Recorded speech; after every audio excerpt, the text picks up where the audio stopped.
And we are back. I'm Johnny Freeborn, your host of Central Valley Talk Business. And up next, I have Kim Castro with CALM, CALM. It's an acronym for Citizens Against Legalizing Marijuana. Okay. And John, this November, and actually now with absentee ballots out, California voters are voting on an issue regarding legalizing recreational marijuana in the form of Proposition 64. Now, what Proposition 64 does not want to do is they do not want to change any of the medical marijuana laws. It's just we want to stop the ability to get high anywhere, any place in California. And the details of Proposition 64 are they want to allow 6 marijuana plants per household or apartment, which means that up and down California, each home or apartment is a potential grow site for a dangerous addictive drug. And they want to have no restrictions whatsoever as far as if the home is next to a church, a school, a park. They want no restrictions at all. And that is yes on 64? So no on 64. No, I mean the folks that are yes for 64 the proponents. Are saying the proponents. Right. Want no restrictions as to if the home is next to grow anywhere, any place. And that's quite dangerous to our youth as you know, their brains are developing, and we have a problem now with marijuana use.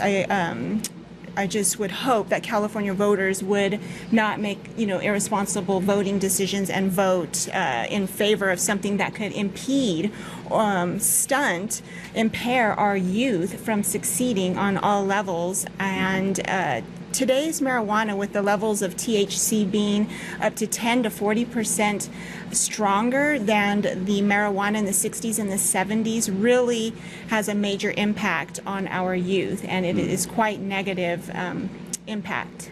What are some of those effects that it could potentially have on the younger folks? On the younger folks, well, with their brain developing all the way up into some kids up until the age of 30, it can impair their memory, their motor skills, their perception. It can really negatively affect, it demotivates a lot of youth. It could make them lazy and just not ambitious anymore. It really takes away that ambition from many of the youth, and it's really something that we have to take seriously and protect our youth. We really the reason why I'm so passionate about it is I really believe that we need to protect the brains of our youth and protect our future workforce, protect our neighborhoods. In Colorado, the statistics are very high with the public safety. The drug crimes have increased, motor vehicle theft has increased. Right now, we are having problems. I just went to a conference a couple weeks ago in Tulare, and a lady was sharing with us all about the really tense situation with her current neighbors growing way more marijuana plants than they're actually allowed right now under the medical marijuana laws, and how it's dangerous for her grandkids to play in her own backyard, and how there's armed guards around these plants. So she was just stressed and really close to tears. And so it's happening right now, and in California, where our neighborhoods are being so negatively affected by marijuana. I see. What would the proponents of this bill rebuttal? Right. They are really advocating all of the increase of tax money. Well, these guys are willing to sacrifice our youth for tax money, and it just depends. If it all goes well, we will possibly be making some tax money. But again, that's off the backs of our youth getting addicted, because if you get a child addicted early, you have a customer for life. And this is a high money making industry. And also with the taxes, this tax money is not going to make our parks better, our roads better, our schools better. The tax money they generate from marijuana use is going to manage the problem and going to try and solve a problem that we made worse at the ballot box. I see. And one other thing also with Proposition 64 is they want to allow marketing in the form of TV, radio, and billboard ads.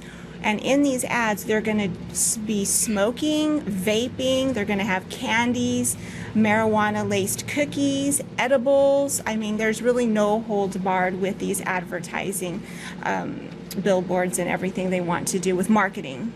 So it's quite dangerous to our youth. I mean, when do we draw the line here? Okay.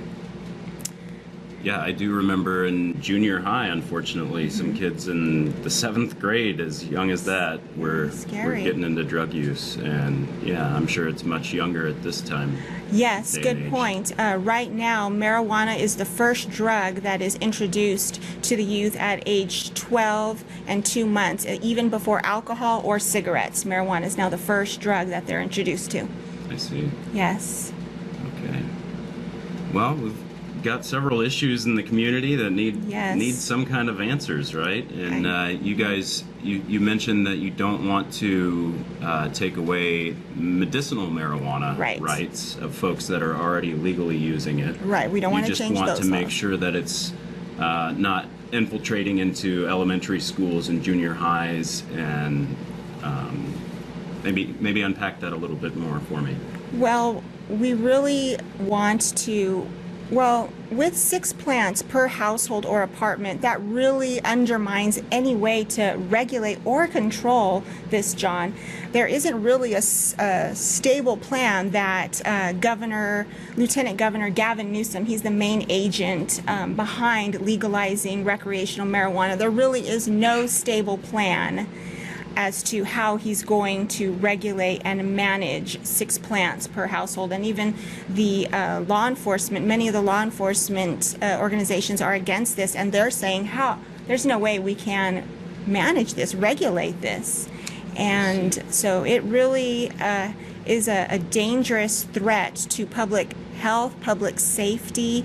And actually, I want to invite the community and you, John, to our community-wide discussion Tuesday, October 25th at the beautiful Community Center at California and Elm in the heart of Southwest Fresno at 6 o'clock, and we will be hosting that event with Pastor Tyrone Carter, Pastor DJ Kreiner, Martha Kistler, Carla Lowe, who is the co-founder of CALM, Citizens Against Legalizing Marijuana. And we really want to get the community together to discuss, to bring up the concerns, and really to get voters out to the polls on November 8th to vote no on Proposition 64. I see. We really want to send our children healthy messages that drug dealing, drug use, and abuse is not what we want for society. I see. These propositions are often confusing, and there's so many details, and it's a two-sided coin. It's hard to hear every detail on both sides, both the pros and cons. Right. Is there a subjective website, a neutral website people can go to find both sides of the issue on these I believe they could probably go to the California State website and check out all of the propositions, or any day now you'll be getting your sample ballot. I believe there'll be information, but probably the state website. I know the website that's on with me right now, calmcalifornia.org, that's going to mostly show, no on 64.